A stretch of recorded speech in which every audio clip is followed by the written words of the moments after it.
Hello, my dear students.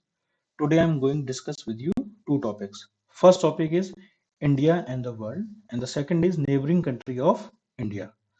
तो हम first topic पहले पढ़ते हैं इंडिया एंड द वर्ल्ड. इसमें हम लोग पढ़ेंगे significance of the India central location. तो आप मैप में जैसे देख रहे हैं, the India is located in the central between east Asia and west Asia.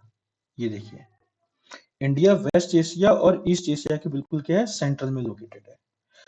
और इंडिया का जो शेप है डेक्कन पेनिनसुला वाला, उसकी वजह से क्या हुआ, इंडिया को एक बहुत बड़ा फायदा है. क्या फायदा हुआ कि इंडिया को दो कोस्टल रीजन मिले, एक तो वेस्टर्न कोस्ट और एक ईस्टर्न कोस्ट. तो वेस्टर्न कोस्ट से इंडिया जितने भी वेस्ट एशिया की कंट्री हैं, अफ्रीका की कंट्री हैं, यूरोप की कंट्री हैं, उनसे टच है. और ईस्टर्न कोस्ट से जो साउथ ईस्ट एशिया की बड़ी बड़ी कंट्री हैं, जिसमें सिंगापुर है, मलेशिया है, थाईलैंड है, इन सबसे कनेक्टेड है. ठीक है. The the trans Indian ocean route which connect the countries of Europe, ठीक है, याद रखिएगा, and the west and the country of east Asia provide a strategic central location to India. बहुत ही इंपॉर्टेंट लोकेशन इसीलिए इंडिया को मिली हुई है. अच्छा, पहले क्या था, जब अंग्रेज जो ब्रिटिशर्स थे वो इंडिया आए थे, याद है वास्को डिगामा, याद है वास्को डिगामा ने इंडिया की सी रोड की खोज करी थी. कब करी थी, किसी को बच्चे को पता है? 1498 में. तो वो किस रूट से आया था? वो आया था अफ्रीका, ये मतलब पूरा पुर्तगाल से आया था, अटलांटिक ओशियन होते हुए अफ्रीका के नीचे से फिर इंडियन ओशियन होते हुए यहाँ तक आया था.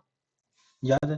तो यही रूट, मतलब travelling from Europe to India, this was the only route after the discovering of Suez canal. ठीक है, सुएज कैनाल 1869 में बनी, ये आप देख रहे हो. ठीक है, तो इसका रिजल्ट क्या रहा, याद पता है किसी का? तो discovering of Suez canal, this route decrease by nearly 7000 kilometre. माने यूरोप से और इंडिया की जो कनेक्टिविटी थी, जो सी रूट की, वो कितने किलोमीटर कम हो गई? 7000 किलोमीटर हो गई. As a result trade with India increase with time, और टाइम टू टाइम इंडिया का जो ट्रेड था वो क्या होता रहा, इंक्रीज होता रहा. ये एक सुएज कैनाल बनने से. और कब बनी थी सुएज कैनाल? 1869 में बनी थी. ठीक है, ये तो बात हो गई अपने सी रूट्स की. अब बात करते हैं हम लैंड कनेक्टिविटी की. सी रूट से पहले क्या था, लैंड कनेक्टिविटी थी. लोग अधिकतर जो थे वो मतलब कांटेक्ट किससे थे? लैंड रूट से थे. क्यों? क्योंकि वो जो सी से ट्रेवल करने में लोग डरते थे. और these land route were through the mountain passes. और जो लैंड रूट होते थे वो माउंटेन पासेस से होते थे. अच्छा, कोई एक लैंड रूट याद है, सेवन्थ में तुम लोगों ने पढ़ा होगा, जहां से सिल्क का ट्रेड होता था, वेस्ट एशिया यूरोप की कंट्री में स्पाइसेस जाते थे, किसी भी सिल्क रूट. जो सिल्क रूट था वो कुछ इस तरीके था, ऐसे था.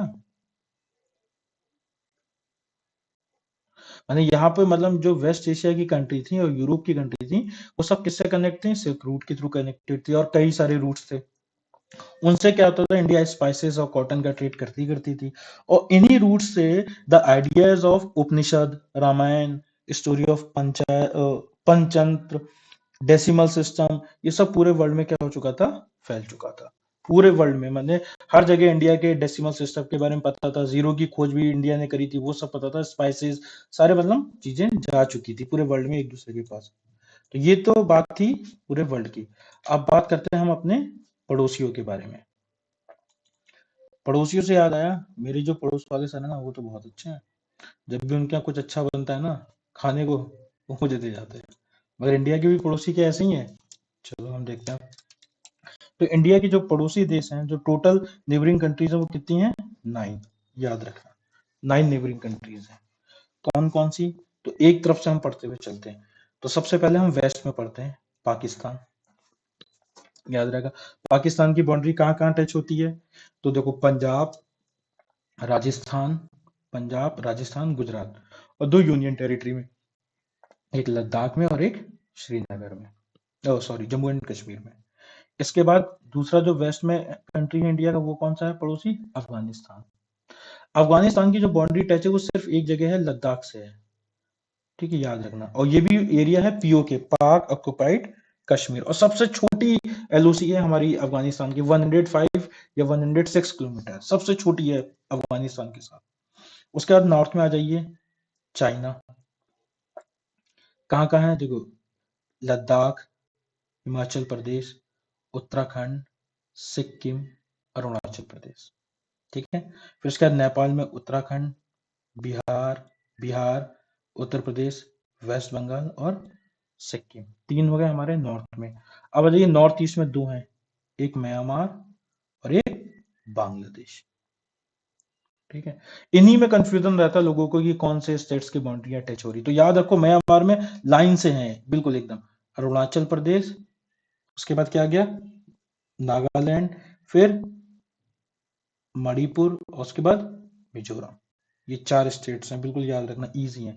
और बांग्लादेश के साथ देखो, वेस्ट बंगाल, याद रखो एक तरफ से सर्किल में चलो, बिल्कुल याद रखो, बांग्लादेश, वेस्ट बंगाल, फिर असम, फिर उसके बाद मेघालय, फिर मिजोरम और फिर त्रिपुरा। ये है। और जो सबसे ज्यादा एलओसी इंडिया की किसी देश के साथ है वो किसके साथ है, बांग्लादेश के साथ है, और सबसे कम अफगानिस्तान के साथ। याद रहेगा। अब ये हो गया हमारे 7 कंट्रीज जो थी लैंड कंट्रियां थी। ठीक है, अब इसके बाद हमारी 2 हैं आइलैंड कंट्री, एक है श्रीलंका और एक है मालदीव। ठीक है, तो श्रीलंका ये है।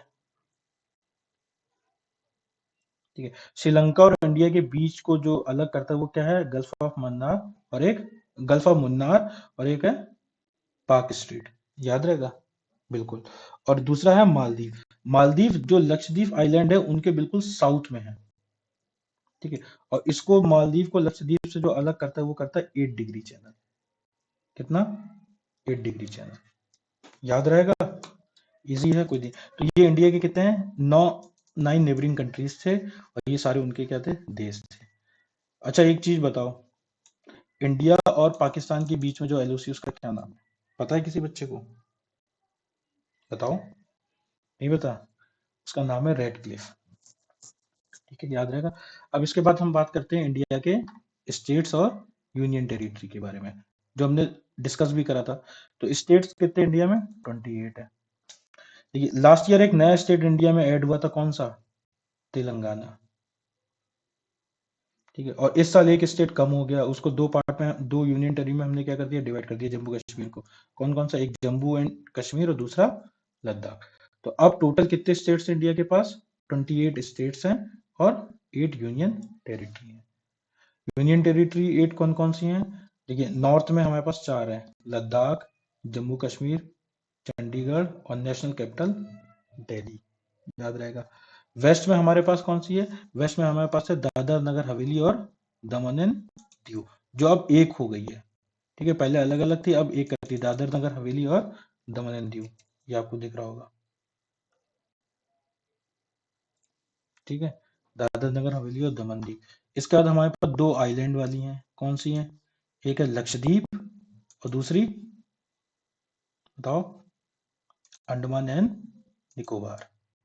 देखिए एक है हमारे पास लक्षद्वीप और एक है हमारे पास अंडमान एंड निकोबार, जो बताया था, यहाँ पे लक्षद्वीप, ये अंडमान एंड निकोबार। फिर एक है पुदुचेरी।